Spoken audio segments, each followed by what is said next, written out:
Remote Evil. Book 1. Chapter 7. A Nervous Wreck. This audiovisual book was created by Joseph Russell Tim Pugison.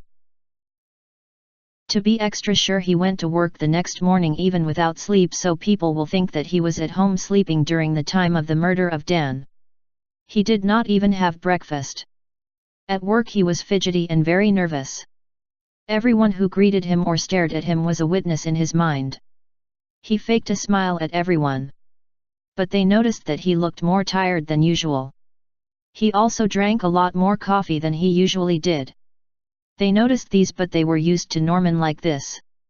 When Norman worked at home all night, he would usually come to work looking very tired and worn out.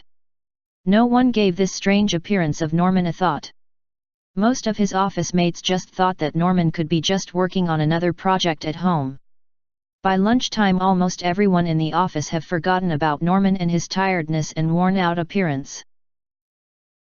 Most even thought it was funny when they saw Norman eating more than usual. Norman was of course eating a lot because he was hungry. He did not eat his usual snack before sleeping, and he did not also eat breakfast. Nobody in the office noticed anything unusual from Norman even after he finished his usual early schedule and left for home almost immediately. Nobody had a clue in the office that Norman had just killed a man. Nobody even noticed that Norman was secretly checking them behind their backs to see if they were looking at him. Even while driving home, Norman was still a nervous wreck. He nearly got into a car accident looking at all directions for anyone who might be following him or staring at him. Norman noticed no one following him or looking at him. He was the same isolated Norman as before that nobody knew or cared about. At home he never bothered to eat or smoke. He did not even bother to change his office clothes. He immediately checked the internet for any news that may be related to the murder of Dan. He was careful not to give any clues to the search engines or websites about his intent to check for clues that might implicate him to the murder of Dan. He checked for hours searching, but there was no information on the internet that he could found regarding the murder of Dan.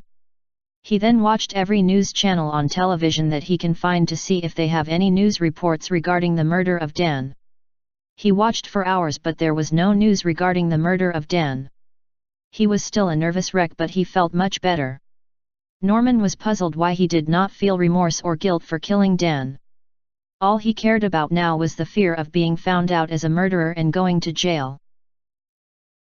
He stopped stalking Cherry. He stopped going out anywhere, even at night, except when buying groceries.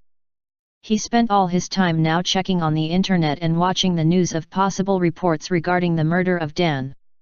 More than a week passed by before he found a report on a military website regarding the death of Dan. It said that the military and the police have no clues regarding the death of Dan. They only have suspicions regarding why Dan was killed. Both the military and the police have the same top suspicion that the reason why Dan was killed was because the killer or the person who hired the killer of Dan was jealous of the love relationship between Dan and Cherry. They are now investigating anyone related or who may know both Dan and Cherry. But they suspect that the killer may also have other motives. The investigation is ongoing. Norman nearly had a heart attack when he read this. For the first time in weeks since he murdered Dan, he listened again to rap music. He chain-smoked even more cigarettes than ever before. He only stops smoking when he feels nauseous or if he is about to have a heart attack. His appetite for food diminished. Even junk food, which was his favorite, seemed tasteless to him.